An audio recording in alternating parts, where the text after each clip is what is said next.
Okay, so now I'm going to hand over to Adam. Hi everyone. Unfortunately, a lot of what I was going to say just got said. So it's a different career, but I'll be probably making the same points. By the way, I will keep forgetting that down is up. Sorry about that. So I'm going to just tell you basically what I did for a PhD. Well, I gave it academia a go. I'm not in academia anymore. I'm now in industry, and I'll tell you why I made that switch. It may be for the same reasons as the previous speaker. And now where I am at the current time and the future, and what skills and experiences that I feel that were very important for me to get that job. So my academic path, is any York people here? Woo! Brothers in arms, fantastic. So I did an MPhil Physics with Astrophysics, graduating in 2010. Are you an astrophysicist? No, not when I was at York. Oh, okay. How is being very cold at winter for you? That's kind of what put me off astrophysics. All my friends were in the pub and I was in a cold telescope, January, 11 p.m. on a Saturday. You know? Okay. Well, we all have a past. Okay, so see, I've already done it. So anyway, I stayed on at York because I absolutely loved it. Got a PhD doing experimental nuclear physics. I'd like to say that was always the plan, but it wasn't really. I was originally going to go into academia, but I wasn't very sure what I wanted to do. And one night after, it was probably June in my graduating year, and I was walking through the department quite late at night, I assume on the way to the pub, I can't remember. But I noticed that the door to the head of the nuclear physics department's office was open. His name was Bob. And I just thought, you know what, I'll give it a punt. And I walked in and said, "Hi Bob, have you got any PhDs going?" I'd really be interested, because I was very interested in doing more hands-on academic work. Unfortunately, he said yes after a little bit of an interview, which was good. It was quite handy for me because I was top 5 in my year, I think, which is a polite way of saying I was 5th, but top 5 in my year. I hold on to that. So I'd started a PhD at York, and it was absolutely brilliant. I loved it. It was because with nuclear physics, a lot of the facilities are not in this country. I spent a lot of the time jet-setting around the world. I went abroad about 13 times in 3.5 years. Went to Canada, went to America, to CERN, to France, Finland. And it was really good fun. I got so many skills working with different people from different backgrounds. English wasn't their first language all the time. So on top of the sort of academic technical skills that you obviously get as coding and doing physics in general, it was the collaboration which I think was very important for the experimental side of things. I don't suppose there are any nuclear physicists in the room, are there? Nobody can tell me what that is? Oh good, I can make it up. No, I won't. It's SEGA, it's a segmented germanium array, which is in the National Superconducting Cyclotron Laboratory in Michigan, which is where I did my thesis experiment. And it was very heavy. We had to build that up, set up all the equipment, and that's where I did my thesis experiment. We were studying lifetimes in N=Z nuclei. We got to go to lots of places. The top left is CERN with very strange clouds over the mountains. Bottom left is the absolutely beautiful Avascular University, fantastic research facilities, and that lake. I went there in June and January on the same year. In June I swam in that lake, and less than 6 months later I walked across it, which was very strange. But it's an absolutely fantastic university, and that's the S800 in NSCL, and that's a conference I did in Padua in Italy, which was quite scary because I was presenting very, very fresh results, you know how it is, probably did it the day before, to experts in my field. And they tore me to pieces, but my God, it was a very good educational experience. And you will find that doing conferences and public speaking and stuff like that will stand you in good stead in the future. So why did I do a PhD? I feel I'm being a bit flippant. I don't really know, but I'm so glad I did. It was absolutely fascinating. I loved the job. I was very interested in nuclear physics. And I wanted more hands-on experience. Obviously, at undergraduate, you spend a lot of your time doing lectures, you do a bit of project work and stuff like that. But I wanted to sort of get your hands dirty, tightening things. I spent a lot of time in Avascular with my feet balanced on 2 magnets, tightening some screws, and I've never had so much fun. It was really good fun. There was also the economic downturn at the time. This was like 2009. I thought, PhD, I'm definitely employed unless I'm really incompetent for 4 years. That's fantastic. And I really did not feel ready for a job outside. The idea terrified me at the time. I thought, I'm not quite ready for this. I'm going to carry on. I want to do some science, some proper sort of gritty science. obviously I wanted to be a doctor. That's one of the perks, isn't it? Why didn't I stay in academia? I feel that the previous speaker also alluded to this. I felt that the work was very esoteric, it was incredibly interesting, but I felt that when I was at parties or whatever and I explained what I did, if they didn't immediately glaze over and look somewhere else, they just didn't, they asked me questions like, well, what's the benefit of measuring the 2+ lifetime in bromine-70? And I could rattle off lots of things about shape coexistence and shell model orbitals and all that sort of stuff, but they don't care, because it's not something that cures cancer or does something immediate and helpful. So I felt a bit like I struggled to justify myself in a way, even though I knew that it was important. It did involve being a home on experiment. That's a bit of a double-edged sword. I love travelling, but I was away a lot, and my missus wasn't very happy about that. So that was one of the downsides. I did find writing papers tedious. I don't know if any of you have you guys got a paper through review yet? It's painful, isn't it? I mean, it's educational. You will never write such a brilliant piece of work in your life, but it takes months. And I just wanted to get on with it. I wanted to do the simulations, I wanted to do the physics, and then as far as I was concerned, it was done it. I want to move on, I want to do something else fun. But no, you have to spend months writing about it, obviously, because that's the point, really. The thing with postdocs as well is that they're not always in the same place. You may have 2 or 3 years where you are a postdoc in a certain university, and then, hey, presto, the funding runs out, and you have to move somewhere else. So you could hop around for, I've no idea, 10 years or more as a postdoc, never really feeling like you can settle down and buy a house and all that sort of human stuff that you do. And there weren't many postdoc opportunities when I was there at all. I think there was one down in Surrey, and that was it, which was a bit too far for me. I'm not from Yorkshire, you can probably tell, but I really enjoyed living there. And unfortunately, becoming an academic, I think, is become proper professor emeritus, 70-year-old person going through the department, been there for 40 years. Not everybody does that, obviously. If not, there would be hundreds and hundreds of them. And those people are outright geniuses, beyond crazy geniuses, the people in my department anyway. So what did I do next? Again, I'm not being very helpful. I still didn't know. I applied for everything. I mean, I applied for nuclear physics, I applied for software companies, applied for the Met Office, lots of things. And I found this thing called the Nuclear Graduate Scheme. I don't suppose any of you have heard of nuclear graduates or Energists, have you, before? The Nuclear Decommissioning Authority, possibly? So anyway, this is a graduate scheme. It's aimed at people who have just come out of university undergrad. It's not meant for people with PhDs. And I'll get onto why I did it later on. But the idea is it's a sponsorship scheme. So what you do is you have lots of sponsors from the nuclear industry, be it Sellafield or Jacobs or the ONR, the Office for Nuclear Regulation, and they sponsor a graduate for 2 years through the scheme. And you spend 2 years hopping around, having a little bit of experience in loads of different industry places. I thought this was fantastic because I didn't know what I wanted to do. So this gives you the opportunity to spend 2 years sampling different parts of the industry. So as I said, it's a sponsorship and placement model. The idea is you have a job at the end, but I thought of it as almost a 2-year interview. So they don't have to promise you a job at the end, you know. But fortunately I was given one, so hooray. And as I said, it gave me a chance to try before I had to go.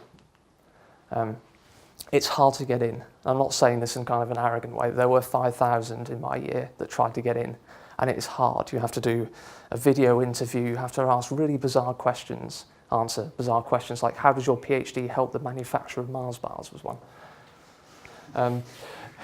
I gave some answer, I have no idea what it was, but it was certainly waffle. And then you spend 2 days at it's kind of like it is a 2-day interview, but it has lots of elements. There's a technical interview where they'll show you a drawing of some nuclear reactor and get you to explain it. They'll have behavioural interviews and they'll have role plays. The role plays were good fun. I won't go into too much detail in case any of you decide to go for this because it would ruin the fun. But it did involve some people at one point being in tears. So it can get a bit stressful. And it does involve the life of a wanderer, but for only 2 years. So you spend 8 months in one place, then move and spend 8 months in a different place. So I was sponsored by the Office for Nuclear Regulation. They are basically The best analogy is like Ofsted, but for power plants, but it's not quite like that, but that's kind of the idea. They are the nuclear regulator for the UK's civil power plants and some defence areas as well. This was the first year that they had been part of the scheme, so I was brand spanking new to them as a concept, let alone as a person. Basically, they did it because they were having a bit of a demographic issue. And when I went into the office for the first time, it was a sea of white hair. That was that kind of demographic issue. Their average age before we joined was about 45, 50, I think, and there were hundreds of people there. A lot of people were going to retire, so they had a bit of a problem, especially with Hinkley and all that sort of stuff coming up. I spent 8 months at the Office for Nuclear Regulation doing transport-related things. So whenever somebody wants to move some radioactive material, they put forward a safety case to the ONR, and we have people who are assessors who assess whether it's safe or not. I was specifically working on criticality studies. So this was whenever they wanted to move some fissile material, uranium or plutonium, they had to go through criticality assessments, which was just basically loads of calculations to check that it doesn't go bang, which was very interesting stuff. I then moved on to International Nuclear Services, which is like the transport arm of the Nuclear Decommissioning Authority. They move all the stuff around. So I was basically on the other side of the fence to where I was at the ONR. That was in Warrington. And then I moved on to a consultancy firm called Nuclear Technologies, where we did shielding calculations. That was definitely where I felt most at home. That was doing Fortran-based and C++-based shielding and criticality calculations for clients in academia and the industry. And I did feel at that point that I'd found the reason why I'd left academia. It was that I was doing this piece of work, it was going to a client, and that client was making concrete decisions about the building of his plant and the building of his lab based on what I'd told him. The concrete needs to be 2 meters thick, I'd say, so they would build it 2 meters thick. And that will stand for 30 years because of what I said. I hope I was right. So I'm sure I was. Very stringent peer review process, of course. So those are their lovely logos. So after that, I went back to the ONR. I started on Monday, so this is my 3rd day in the job. And so don't ask me any technical questions about their makeup. So that was a 2-year experience. I now live near Warrington, and the job is in Bootle, near Liverpool. Aside from the getting your hands dirty stuff, being part of the industry, there's also a lot of training involved in this graduate scheme. It's very good. You'll get technical skills, more technical qualifications should you desire them, and even soft skills that are tailored to the nuclear industry. So they take you from 0 to kill straight away in this 2-year thing. And you don't need to have a PhD, as I said, to go onto this scheme. In fact, I was the only one who did. You don't have to have a degree in nuclear physics or physics. It can be chemistry. We had a civil engineer. We had geologists. There's loads of jobs available. It's not just physics. So my future, I will be a criticality and radiation specialist. I will basically be going back to the job I did before, but a bit more responsibility. There's a 5-year training and experience portfolio that you have to mass together, which sounds incredibly involved. And then you become a warranted inspector. That means that you have powers invested in you by the Energy Act that say, I can close down power plants, I can make you give evidence, that sort of thing. It's a bit like a policeman, but you can't arrest anybody, which I'm quite glad about, really. And you have the opportunity to camp to satellite offices like London. There's one near Southwark, and there's Cheltenham as well. So there's plenty of opportunities. But they are not, remember, the only sponsor. There are tons of sponsors all over the country. I personally stayed in Warrington because I didn't really want to move around much, but you could go up to Dounreay to work on their stuff up there. You could go down to Dungeness to work on the Magnox reactors. You could move over to EDF near Gloucester and do work there. There's opportunities all over the country that you can do. And as I said, you don't have to go back to your sponsor at the end. If you decide that one of your secondments was better, you can just go there. And they also help you through chartership, which I tried to do on my own. It's really hard, actually. So that's something that they will support you and mentor you through absolutely fully, which is really good. I found that doing the graduate scheme, when I did it, I realised that the soft skills were very important, and I do feel I need to emphasise that quite a lot. Knowing what you know is obviously incredibly important, but getting people to realise that takes a lot of communication skills and technical leadership and sometimes even commercial knowledge. It involves knowing what you're doing and how to talk to people. I do remember when I was at the University of York, there was a conference on, I can't remember what it was, but it was so important that the Vice-Chancellor was there. And the head of department at the time, Brian Fulton, had turned up late and there was a big buffet table. And as postgrads, you know, postgrads near free food. There was no food left. There was just scraps left. Anyway, I thought he's just going to sort of mill around and be very quiet. But he saw the Vice-Chancellor across the room and he made a beeline straight for him. With one hand, he picks up an orange juice, drinks it, scoots around, gets another bit of peanuts, puts it in his mouth, goes around again, wipes his hand, and he's there, shaking in one fluid motion. Oh, sorry. It was the most poetically beautiful thing I'd ever seen. It was absolutely brilliant. But it taught me one thing. That guy is in his post because he's a genius, but also because he was very good at talking to people. He had a very good conference etiquette, if you like. And I think that was why this scheme was very useful. I knew how to code decently, enough to do some of these jobs, but the point wasn't nobody knew that.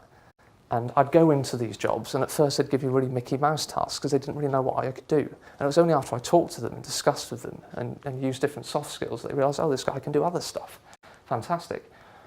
So the science is useful, but and the analytical skills and technical writing are useful.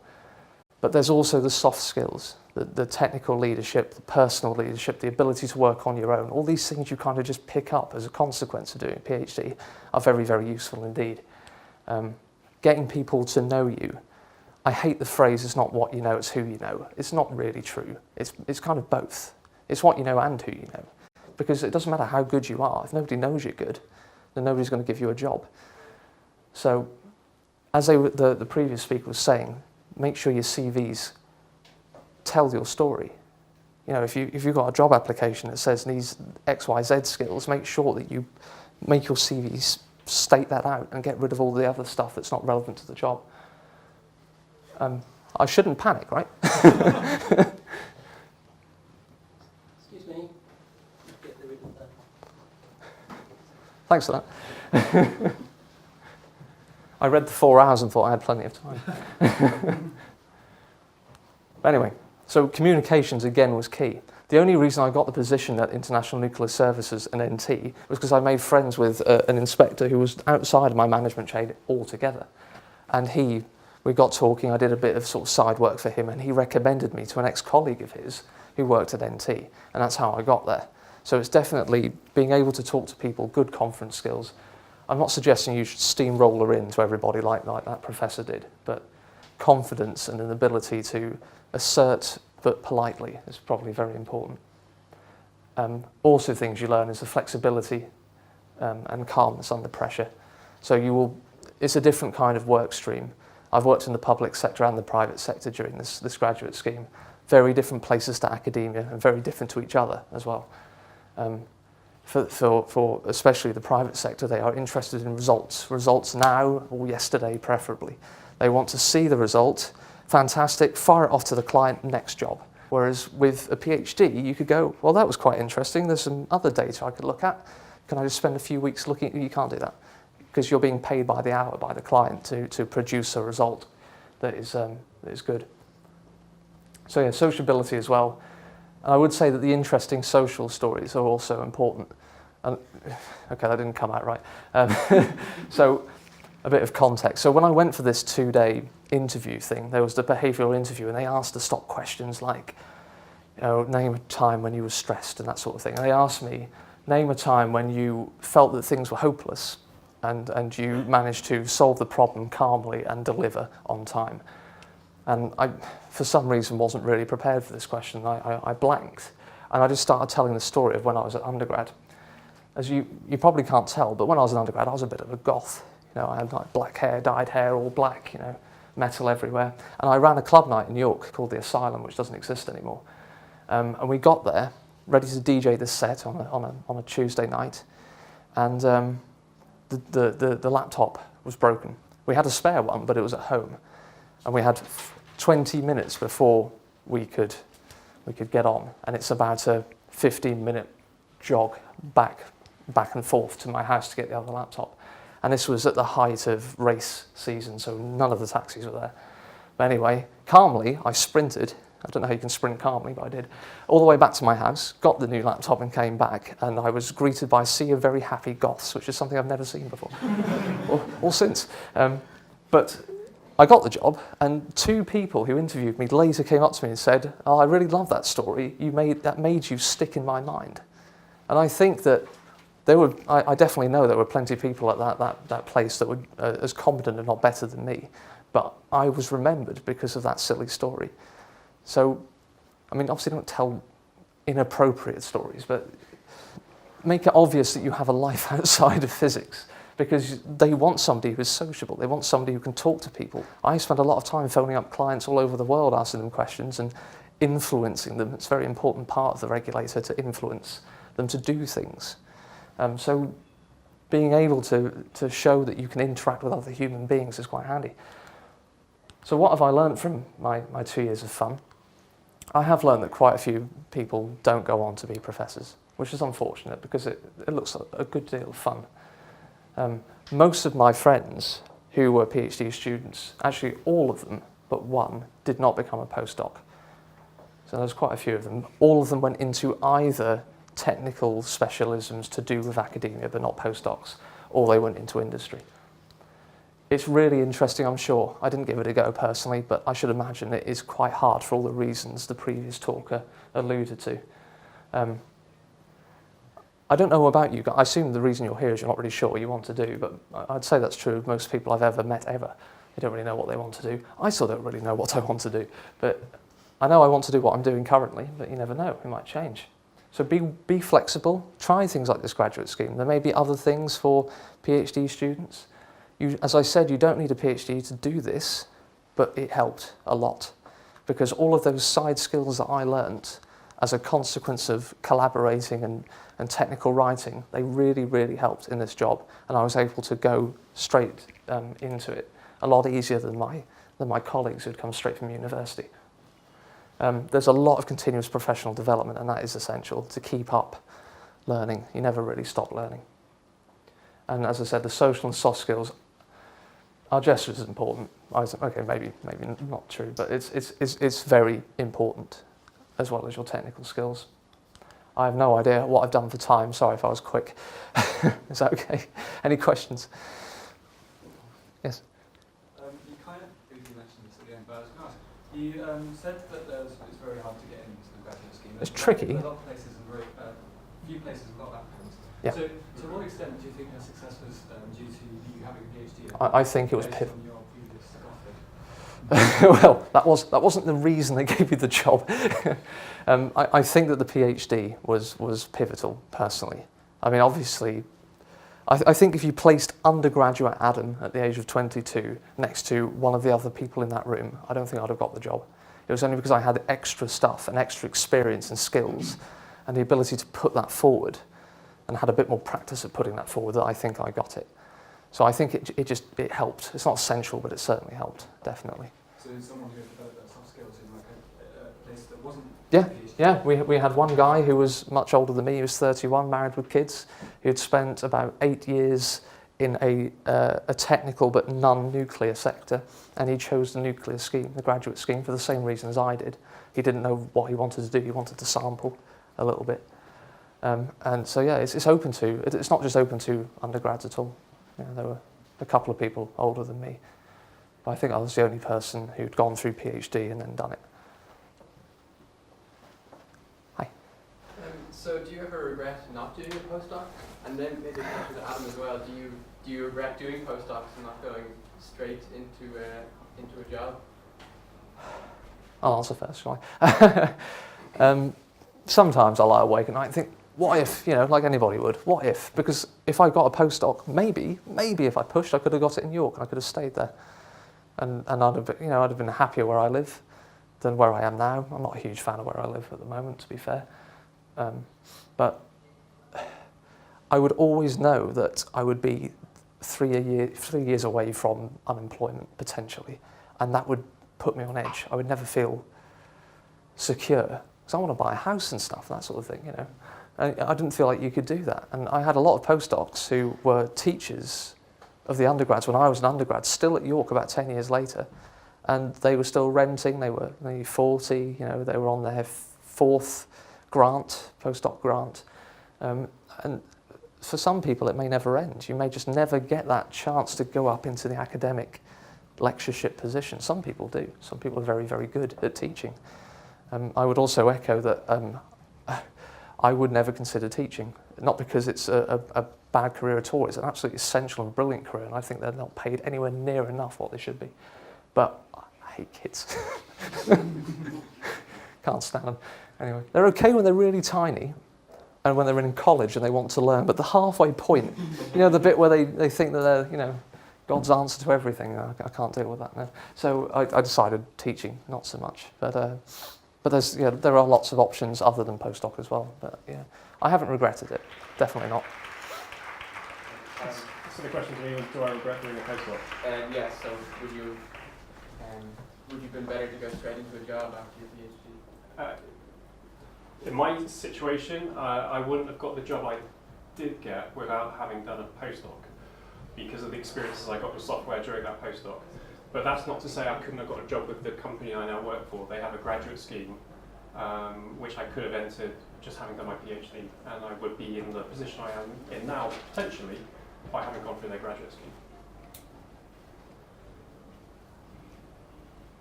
Time for one more question? Can I hear lunch beckoning? So I'd like to thank Adam and Andrew for their talks this morning.